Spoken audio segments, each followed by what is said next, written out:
Our News is brought to you by Alive. Believe in best.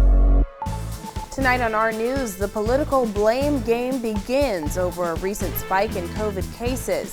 Will he or won't he? Dr. Hubert Minnis mum amid rumors of a possible leadership run. And could students return to the classroom this year?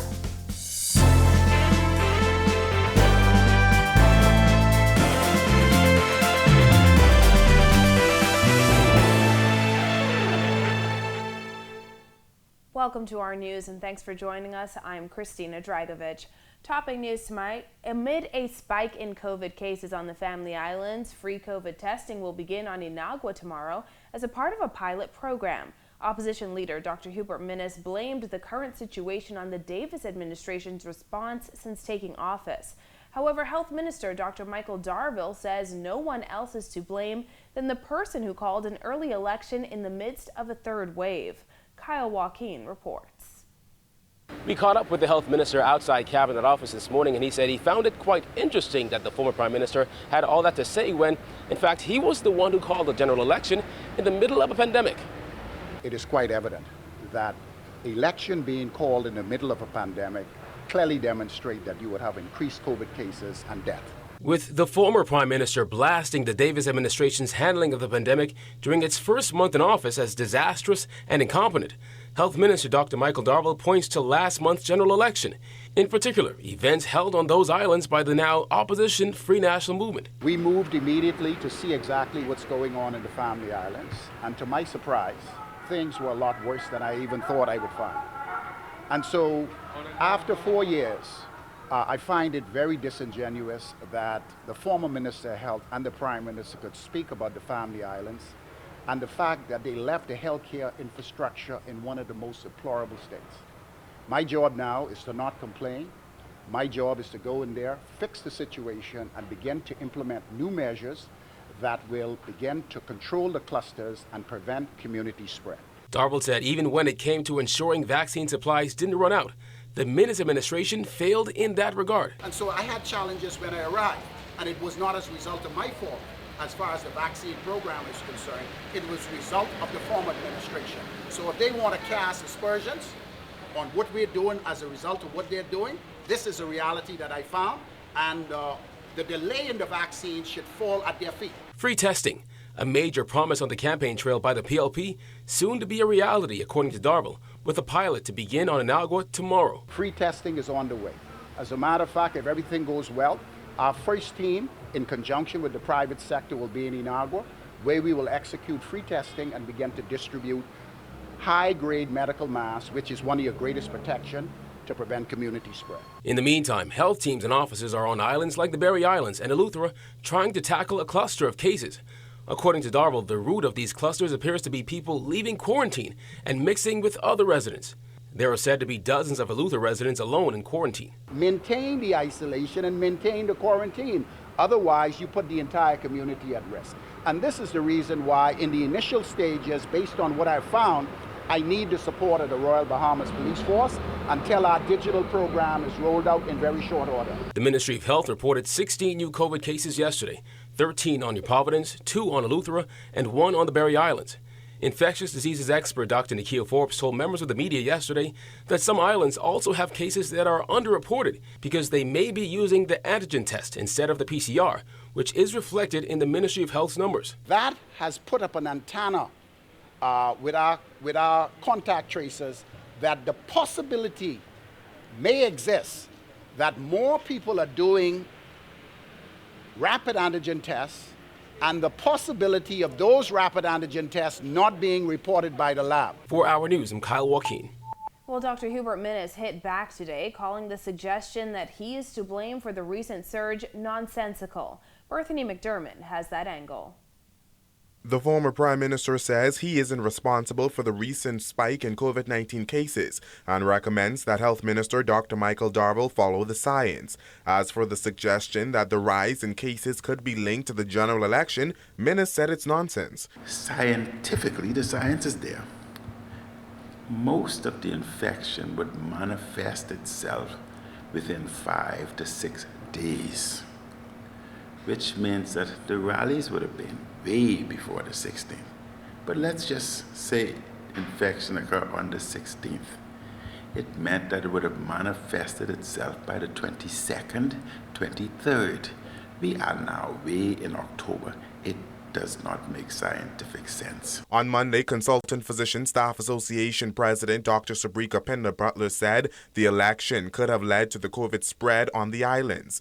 Meanwhile, Dr. Darville insisted it was Minnis who called an election in the middle of a surge in cases. Several family islands have seen an increase in recent weeks. Dr. Minnis said his administration had a plan to protect the family islands. We concentrated on beefing up Grand Bahama and New Providence as much as we can and present a blockade to the family islands to protect the family islands, because we knew that if the infection spread to the family islands, our medical facilities are not up to par to deal with that. Minnis also hit back at Darville's assertion that his government did little to improve healthcare facilities on the family islands. We were faced with a pandemic.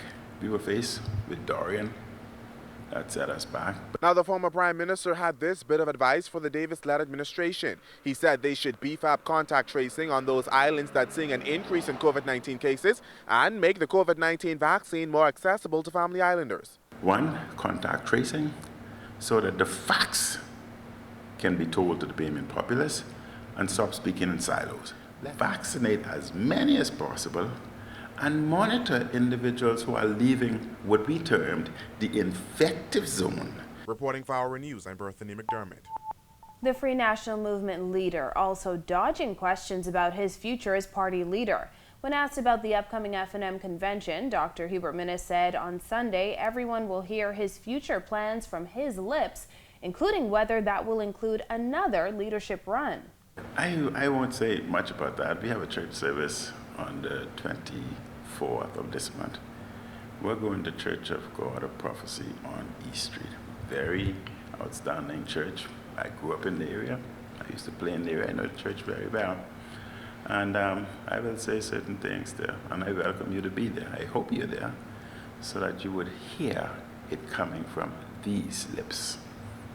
Or you can say, have you gotten any support since losing the election? You will hear everything from these lips, upper and lower. F&M members will hold a one-day convention on November 27th to determine who will take the party forward following its defeat at the polls. And a Grand Bahama Member of Parliament speaking out on a new policy at the Grand Bahama shipyard which requires subcontractors to be fully vaccinated. Jillian Gray reports.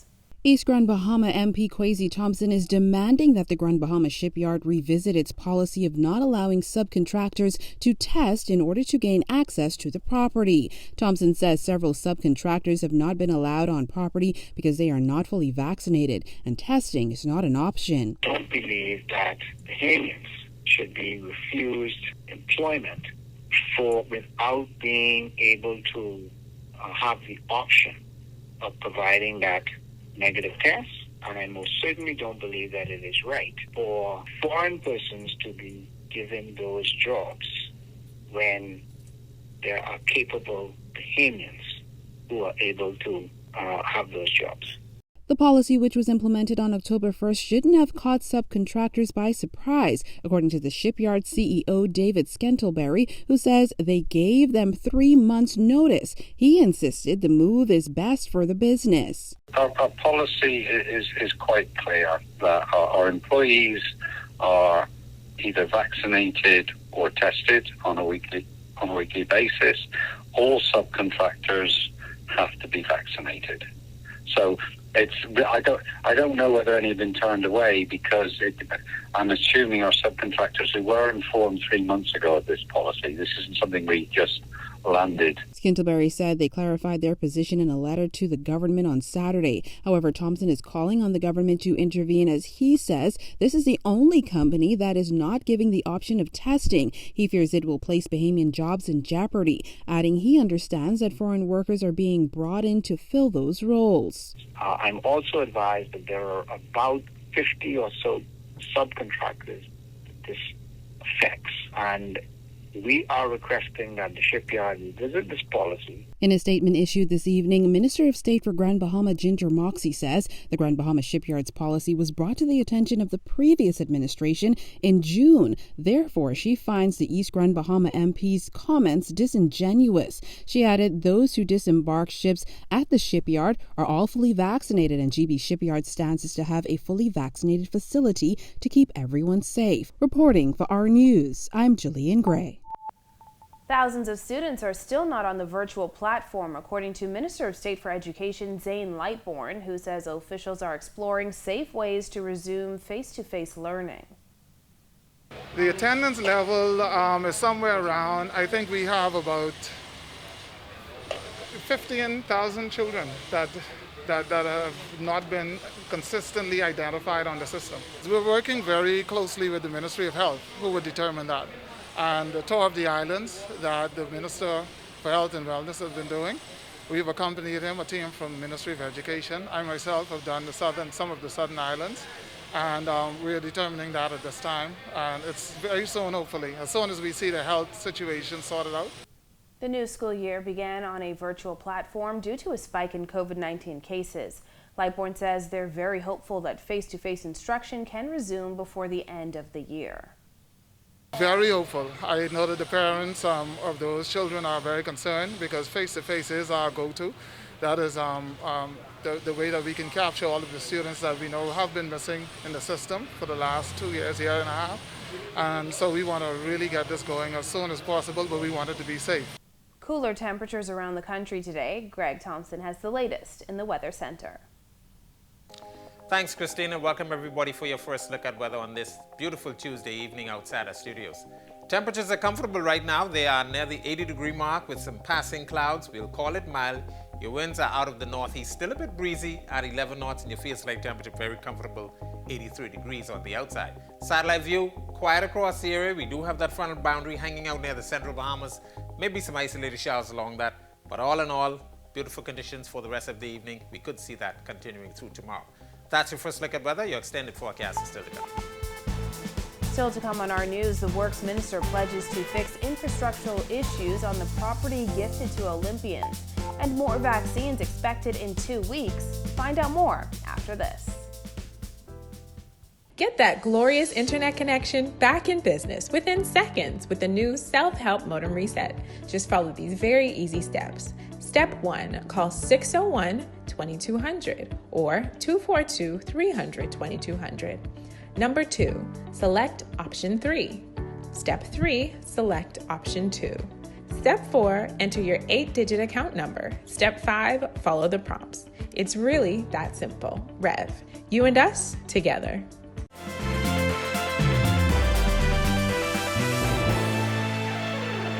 One day after a golden knight sounded the alarm on infrastructural issues on the property gifted to him and other Olympic gold medalists, 2 cabinet ministers have promised to address the matter. Kyle Joaquin has the latest.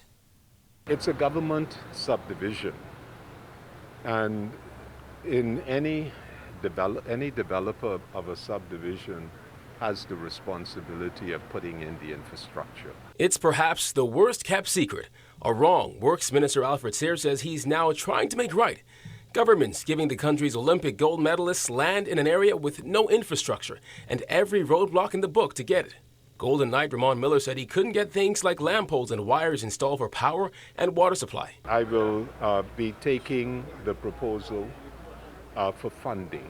That is the issue. The issue is funding. And in consultation with my colleagues, that is Youth, Sports and Culture, Housing, and make an application so that this long-standing problem could be solved. And it turns out Miller's not the only one. But she is behind Pauline Davis-Thompson of the Bahamas. Remember the Golden Girls who won Olympic gold in Sydney, Australia in 2000? Well, they haven't been able to do anything with their property either. Golden Girl Pauline Davis-Thompson told the Tribune that since their 2000 Olympic win, none of them could build on the property and didn't speak out to avoid embarrassing the country.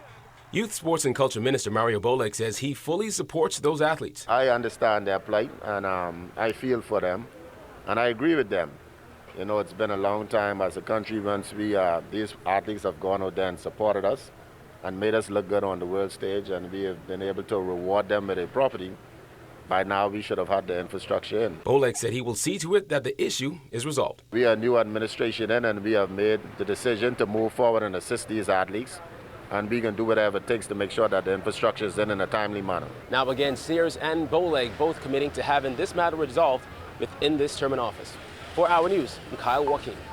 Health Minister Dr. Michael Darville giving an update on vaccine supplies in the country. With only second doses being administered due to a shortage, Darville tells reporters more Pfizer vaccines are due in country in 2 weeks. We have a supply of Pfizer that is en route. I was fortunate enough to have good news that the vaccines donated by the United States government, the Pfizer vaccines, are right behind.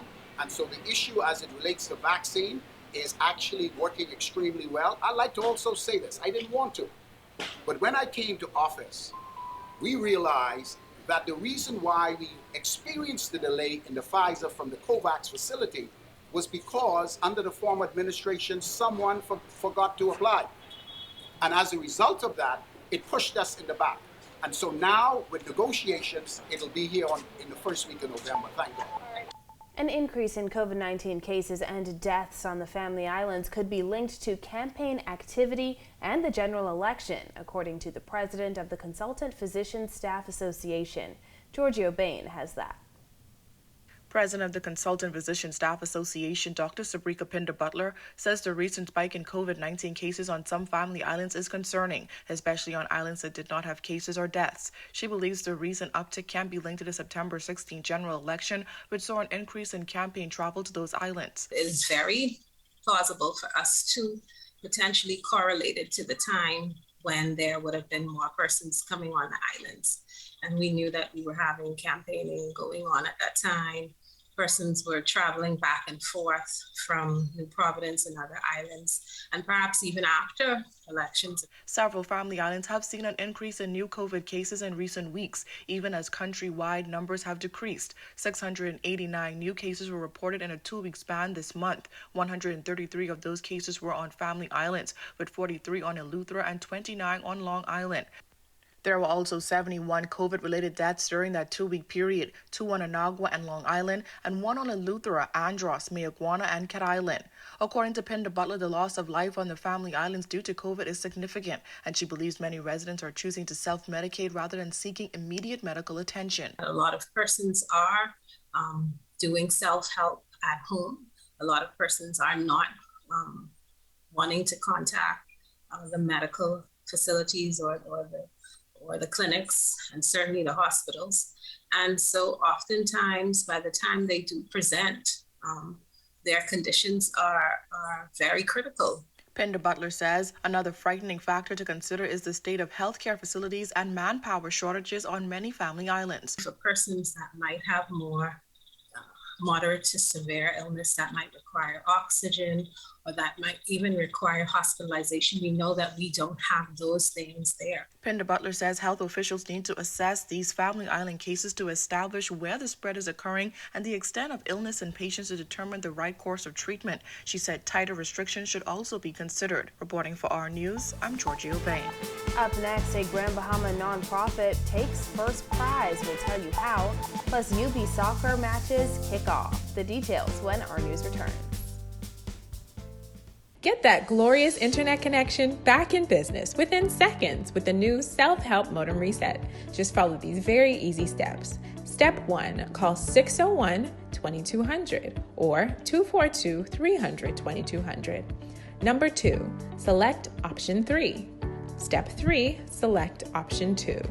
Step 4, enter your 8-digit account number. Step 5, follow the prompts. It's really that simple. Rev, you and us together.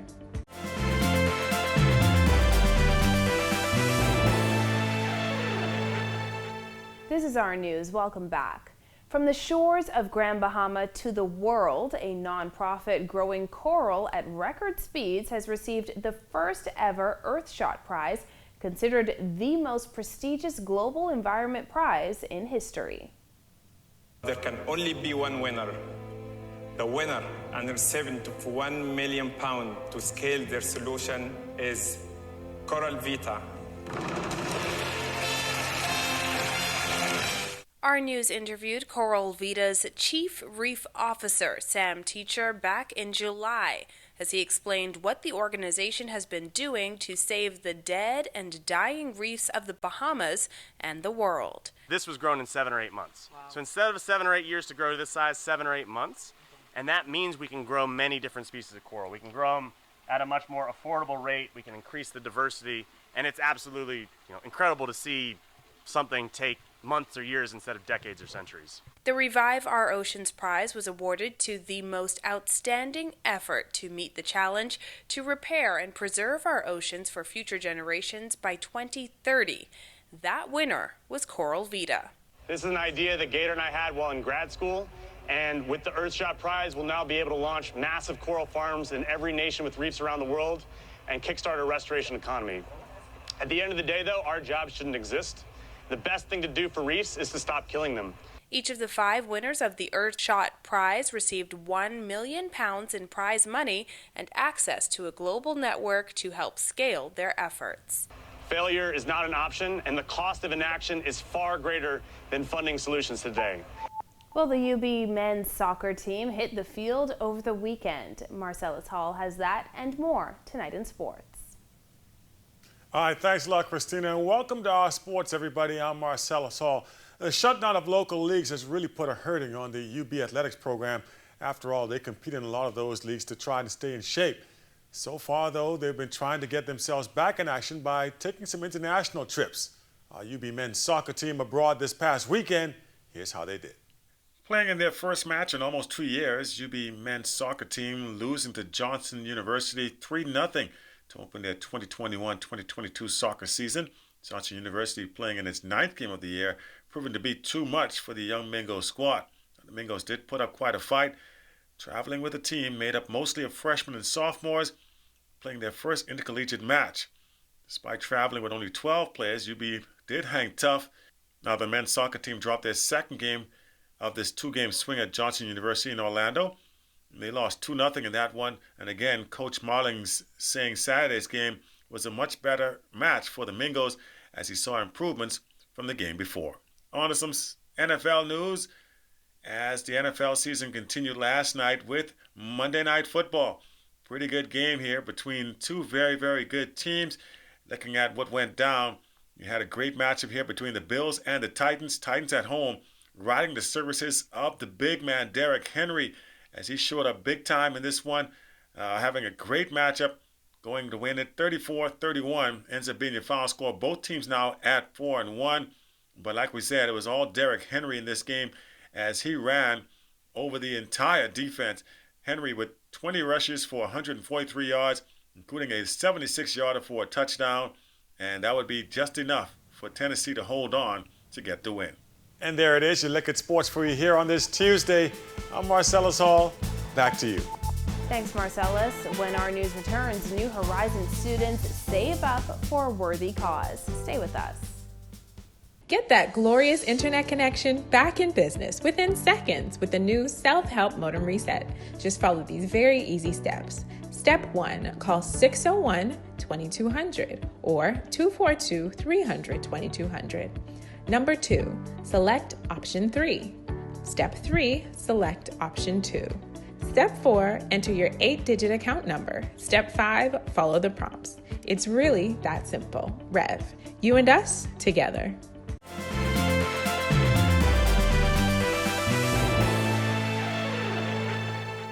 Welcome back to our news. Partly sunny skies ahead. Greg is back in the Weather Center with the details. Thanks again, Christina. Welcome back, everybody, for your second look at weather. We have some very lovely conditions on the outside. That high-pressure ridge dominating, keeping us with some nice, refreshing air mass across the area. Weakening frontal boundary hanging out near the central Bahamas will continue to weaken and dissipate over the next day or so. As that high pressure slides out towards the east, that will eventually turn more, our winds actually more towards the east to southeast by the end of the week. So we could see a slight warming by then. But we should continue to enjoy some very nice weather. The tropics, quiet, couple of areas of disorganized showers along the tropical belt, but nothing really organized, and we still have just over a month left in the Atlantic hurricane season. Beaching and boating forecast for all areas tonight to tomorrow. We expect a caution flag to remain in place. Those winds will be northeast to east at 15 to 20 knots, 4 to 7 foot seas. Of course, beaching, exercise caution, high risk of rip currents. High tide would be at 7:57 tonight. Here's a look now at your national forecast.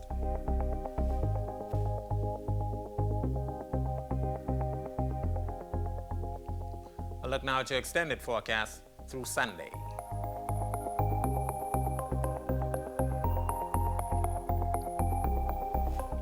We could continue to see some breezy conditions at least for 1 or 2 more days before things start to warm up. That's your look at weather. Back to you, Christina. Thanks, Greg. Parents and students of New Horizon Academy pooled their resources to make a $1,000 donation to the Bahamas Cancer Society today. Cancer Society President Dr. Williamson Shea says they are grateful for the kind gesture. This fund will go a long way in helping out patients in our Cancer Caring Center and all our other programs that we help cancer patients, such as financial assistance or screening mammograms for patients. So all in all, your contribution is a very worthy cause. School Director Chanel McPhee, who lost her father to colon cancer, says New Horizon has supported the Cancer Society for 8 years. However, this donation felt more personal. Seeing the expense firsthand that we went through with my father is saying that we all need to put together and do something. And I always say that someone can't help everybody, but everybody can help somebody. So this goes a long way. Well, thank you for joining us for our news tonight. On behalf of the entire team, I'm Christina Dragovich. We'll see you right back here tomorrow night. Have a beautiful evening, Bahamas.